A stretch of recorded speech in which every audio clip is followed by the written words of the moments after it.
Selamat datang, salam sejahtera. Jana Wibawa. Anda pasti mengikuti perkembangan tentang Jana Wibawa ini. Ramai orang kata ini bukan lagi Jana Wibawa, tapi sudah jadi Dana Wibawa. Dana dibawa. Mereka kata bukan lagi Jana Wibawa, tapi dana dibawa. Tahu apa dibawa? Diambil lah macam tu. Tapi yang mengejutkan hari ini, Azmin Ali tiba-tiba muncul. Tiba-tiba muncul, memberi pula penjelasan dan memberi pula komen yang mengejutkan Ismail Sabri Yaakob. Sekarang ini sudah mula lompat sini, lompat sana, salahkan orang, salahkan ini, nak cari orang, nak dikenakan, nak cari orang untuk dikaitkan. Begitulah politik kan. Dah mula takut ke? Itu persoalannya. Azmin Ali membangkitkan satu persoalan yang menarik perhatian kita semua dalam arena politik hari ini. Apabila Azmin Ali menyatakan, Ismail Sabri teruskan Jana Wibawa, tapi cuma bersatu jadi sasaran, kata Azmin Ali. Kenapa jadi begitu? Mungkin kamu ada penjelasan. Ismail Sabri teruskan Jana Wibawa, tapi cuma bersatu jadi sasaran, kata Azmin. Pada pendapat saya, yang meneruskan itu mungkin tiada masalah, tapi yang memulakan dananya itu yang pada permulaan, itu mungkin yang ada masalah. Mungkin Ismail Sabri Yaakob hanya meneruskan, dia tak tahu apa-apa pun tentang transaksi-transaksi keuangan. Mungkin dia tak tahu pun, sebab dia hanya meneruskan sebagai Perdana Menteri. Mungkin itu yang berlaku. Tapi Azmin kata, kenapa Ismail Sabri teruskan Jana Wibawa tapi cuma bersatu jadi sasaran? Apa pendapat kamu semua? Tinggalkan komen Anda.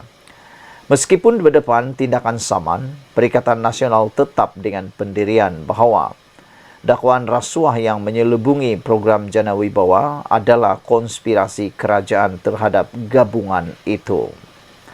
Ketua Penerangan Perikatan Nasional, Mohammed Azmin Ali, menyoal, mengapa hanya pemimpin bersatu sahaja yang menjadi sasaran penyiasatan dan pendakwaan, sedangkan program itu diteruskan ketika UMNO menerajui kerajaan di bawah pimpinan Ismail Sabri Yaakob. Jika Jana Wibawa yang menjadi fokus siasatan SPRM, saya tahu bahwa program ini diteruskan ketika kerajaan persekutuan diketuai Barisan Nasional selepas Muhyiddin Yassin meletak jawatan sebagai Perdana Menteri. Malah, banyak kelulusan projek diberikan ketika Barisan Nasional mengetuai kerajaan, kata beliau. Kenapa hanya pemimpin bersatu yang menjadi sasaran siasatan dan pendakwaan, sedangkan pemimpin Barisan Nasional dikecualikan soalnya pada satu kenyataan hari ini? Pada pendapat saya, mungkin kelulusan projek yang diberikan Barisan Nasional ketika Barisan Nasional mengetuai kerajaan di bawah pimpinan Ismail Sabri Yaakob tiada masalah. Mungkin itu sebabnya Ismail Sabri Yaakob tiada isu untuk disiasat oleh SPRM. Proyek-proyek yang diberikan mengikut tata kelola perolehan. Jadi, kalau tiada masalah, apa nak takut? Kalau tak ada masalah, apa nak takut? Berani kerana berar, takut kena salah. Takkanlah pula nak buat siasatan yang direka-reka untuk Ismail Sabri Yaakob, semata-mata untuk mau mengaitkan Barisan Nasional. Jadi tak adil lah macam tu kan. Kalau ada kes, saya percaya Ismail Sabri Yaakob juga akan turut sama disiasat. Masalahnya mungkin tidak mempunyai apa-apa kes. Laporan polis pun tidak ada dibuat untuk Ismail Sabri Yaakob. Berbanding dengan pemimpin-pemimpin Parti Bersatu, seperti yang dinyatakan oleh Azam Baki, mereka menyiasat sesuatu kes itu bukan karena arahan sesiapa, tetapi kerana adanya laporan daripada netizen ataupun daripada rakyat kepada SPRM maupun kepada PDRM. Apabila itu berlaku, pastilah siasatan akan dibuat. Antaranya, Azmin turut membangkitkan bahawa pertuduhan terhadap bekas Ketua Penerangan Bersatu Wan Saiful Wanjan adalah bagi kesalahan yang didakwa dilakukan pada 2022 untuk satu pertuduhan dan antara Julai 2022 dan September 2022 untuk pertuduhan lain. Sedangkan, kata beliau, Presiden Bersatu Muhyiddin Yassin bagaimanapun telah meletak jawatan sebagai Perdana Menteri pada 16 Ogos tahun 2021. Azmin mendakwa ini menunjukkan kerajaan perpaduan pimpinan PH dan BN menggunakan institusi kerajaan untuk menganiayai lawan politik bagi menjejaskan kredibiliti Perikatan Nasional dalam pilihan raya yang akan datang di 6 negeri, kata Azmin Ali. Azmin Ali menegaskan bahawa inilah konspirasi jahat kerajaan PHBN untuk menyelamatkan kedudukan mereka yang semakin tidak popular di mata rakyat, seperti mana yang ditunjukkan dalam kajian sentimen awam yang terbaru. Dakwanya merujuk tinjauan yang dijalankan oleh O2 Research Malaysia Sdn Bhd.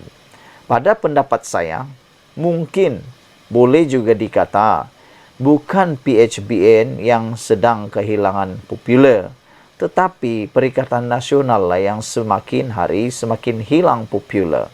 Auranya sudah mula malap berbanding dengan PRU 15. Kenapa? Ada terlampau banyak isu yang telah pun secara sendirinya melemahkan Perikatan Nasional itu. Pun begitu, sekumpulan ahli akademik mengkritik kaedah tinjauan itu, mengatakan populasi yang ditinjau bukanlah mewakili pengundi yang boleh memesongkan hasil dapatan. Kenyataan Azmin itu sebagai maklum balas terhadap notis undang-undang daripada Barisan Nasional yang menuntut Muhyiddin dan Azmin Ali memohon maaf secara terbuka atas fitnah dan membayar pampasan. Ini merujuk dakwaan Muhyiddin dan Azmin bahawa pertuduhan berkaitan jana wibawa terhadap Wan Saiful dan Timbalan Ketua Bersatu Segambut Adam Radlan Adam Muhammad merupakan sebahagian usaha Pakatan Harapan PH dan BN untuk melumpuhkan PN serta menutup kelemahannya sendiri. Azmin berkata dakwaan itu berdasarkan penyataan dalam laporan polis yang dibuat oleh Sayap Pemuda Bersatu pada 15 Februari. Azmin mendakwa pada 13 Januari, Presiden UMNO Ahmad Zahid Hamidi telah berkata kluster mahkamah baru akan muncul daripada Perikatan Nasional. Kluster mahkamah merujuk label terhadap pemimpin Barisan Nasional yang menghadapi pertuduhan rasuah di mahkamah, khususnya semasa pentadbiran PH pada 2018. Ketua Penerangan UMNO Isam Jalil juga membuat kenyataan yang sama pada 27 Januari walaupun tiada pertuduhan ketika itu. Wan Saiful, 48 tahun, pada 21 Februari lalu dihadapkan ke mahkamah atas dua pertuduhan meminta dan menerima rasuah RM6.9 juta yang dikatakan ada kaitan dengan projek Jana Wibawa semasa pentadbiran Perikatan Nasional sebelum ini. Turut diheret di mahkamah adalah Adam Radlan Adam Muhammad yang juga adalah Timbalan Ketua Bahagian Bersatu Segambut. Bagaimanapun, kedua-dua pemimpin parti itu mengaku tidak bersalah dan mohon dibicarakan. Pertuduhan tersebut dengan jelas menunjukkan terdapat konspirasi fitnah palsu terhadap Bersatu dan PN yang disusun secara tidak cermat, kata Azmin Ali. Wah, pendapat kamu semua? Pada pendapat saya, ini perkara yang paling hangat, paling mengejutkan untuk Ismail Sabri Yaakob. Sekian dulu Malaysia kita punya. Kita jaga sama-sama cintai Malaysiaku. Bye-bye.